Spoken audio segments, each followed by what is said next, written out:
Hi performance golfers, I'm Coach Carolin, and today we're going to talk about why some days you feel like you can crush your drivers, but your irons are just nowhere to be found on the golf course. But don't you worry, I have a solution for you. We're going to go through two really key aspects and differences between the driver and the irons so you can make sure you'll hit both of them solid every single round. All right, golfers, so I want to make sure when we talk about irons and drivers, we first look at both of these clubs separately because they are also built very, very differently. So we shouldn't be expecting to be able to hit them the exact same way. So club companies obviously built these guys very differently. This has a massive head, this has a very small head, and this may seem very, redundant because you guys know what they look like. However, they are built for a reason. So a driver is made to be hit up on. And when I say up, that's usually about 0 to 1 degree up. So we want to make sure that we actually catch the ball on the way up, on the upswing. So if you think about it, your driver head will have bottomed out at your swing before you actually get to the ball, which makes that upward angle onto your club, onto the ball. And what that does, it launches it, it lets you get this nice high apex, makes the ball fly nice and far, catches the downwind, everything that we want to see. And usually what I see with my students is that that doesn't happen. The biggest struggle is that they're not getting the driver launched high enough.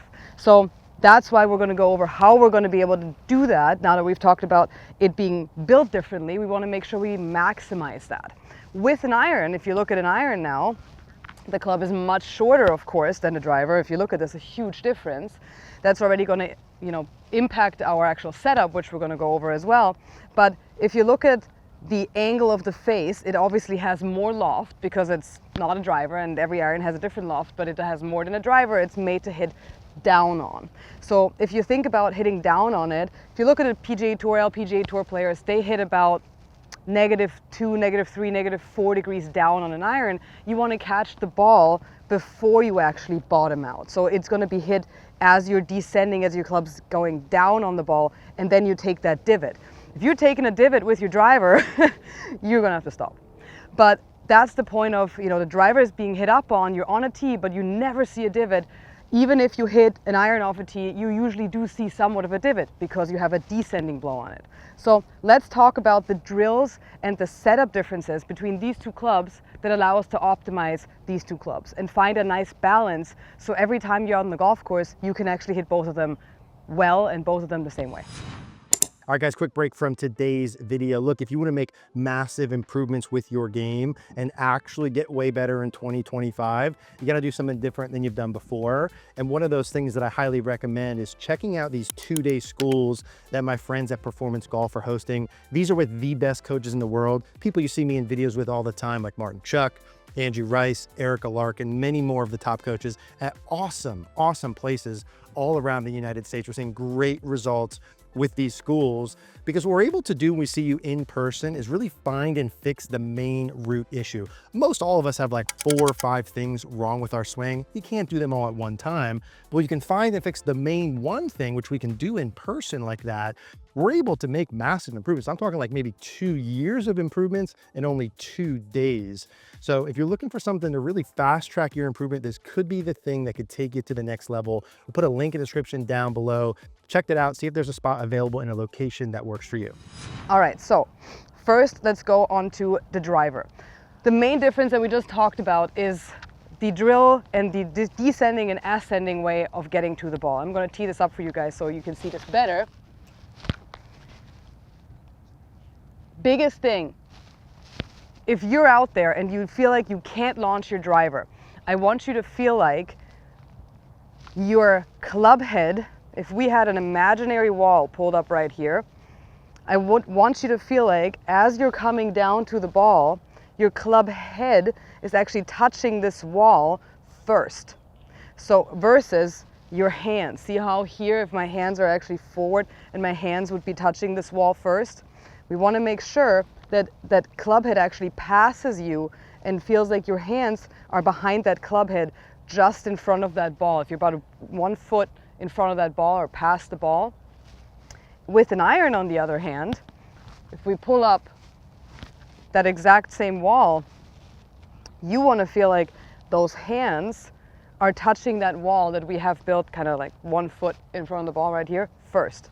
So see how that really gives me that feeling of forward shaft lean, of that downward angle. And with an iron, you don't want to see this. If your head, iron club head, is getting to that wall first, you're in trouble, because now you've bottomed out and you're likely scoopy. You have these weak shots. They're going right, they're going left. You don't have very good contact.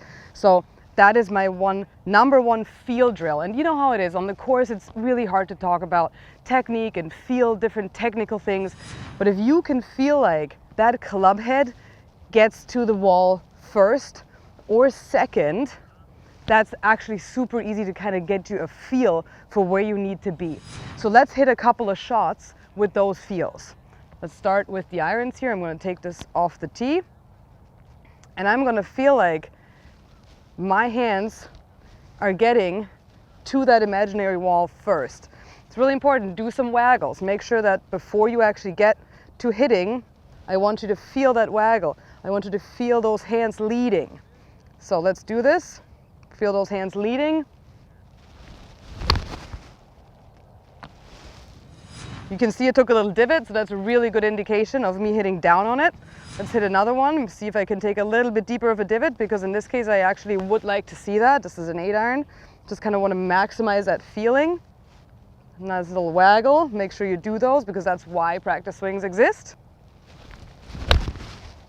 Nice. So on this one, that was really exaggerated for me. The more you do this, the more oomph, the more punch, the more trajectory your ball's going to get with the iron.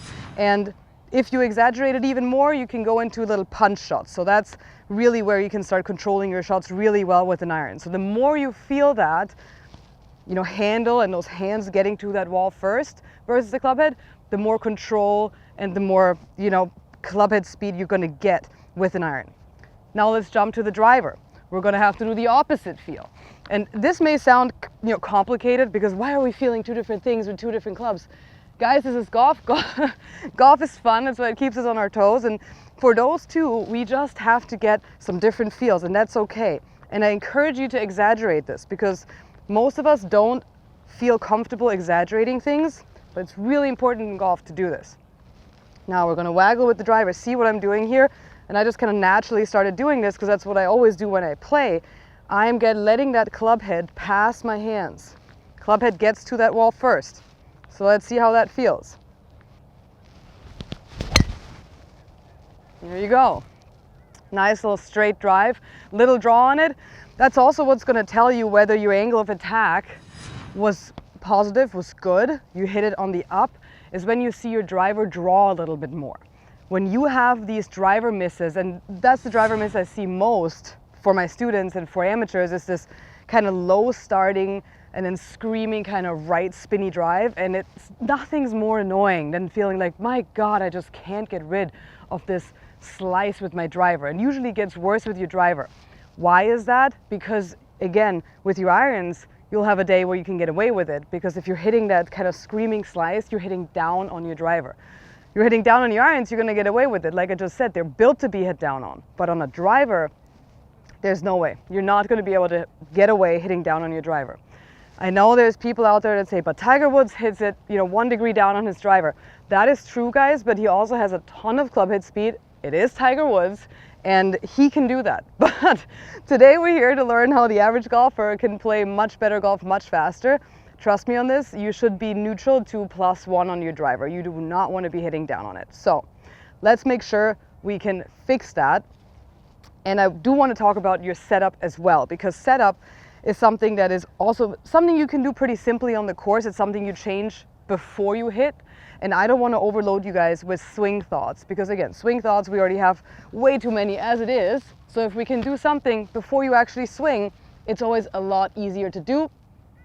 Then it is set, and all you have to do is do the motion. So let's talk about the K position. You guys have heard me talk about the K position, and it's something that's pretty simple, but it's hugely, hugely important. And it's almost like a little reverse K. With the driver here, I see this a lot where people set up with the ball position a little too much in the middle, and you do want it off your lead heel, ideally. So if I kind of drop my club down here, you'll see that it's pretty much off of my lead heel right now. Now, hand position, that will put my hand position naturally, because of how the club is built, more behind, if not, just over the ball. I see it a lot where people do this. Ball in the middle, handle forward, and again, if we talked about this imaginary wall, even at setup, you want to make sure those hands are not anywhere closer to that imaginary wall as at impact. So if you're here at setup, you're already, kind of making it very hard for yourself to hit up on the driver and to optimize that club as it's built. So make sure we're moving back and we're actually getting our ball position forward. We have our hands neutrally here, and we do want to make sure that because our ball is forward, we push our hips just slightly towards the target. So this is where you start this, seeing this reverse K right here. And this is really important because now, if you can see, this allows the club to bottom out naturally more behind the ball. And then now you can actually strike up on it.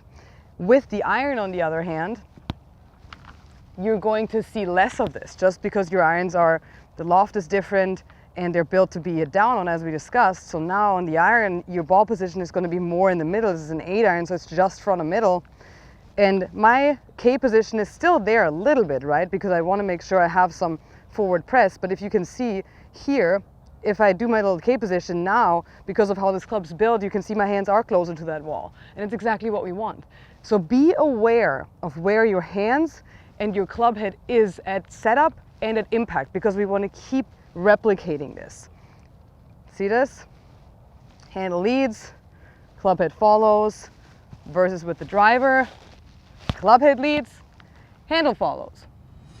So next time when you're on the course and you simply feel like your driver is not working and your irons are working, or vice versa, pay attention to where your handle is in relation to where your club head is at impact and at setup. Because that's going to be the biggest impact for you that you can change pretty much right away.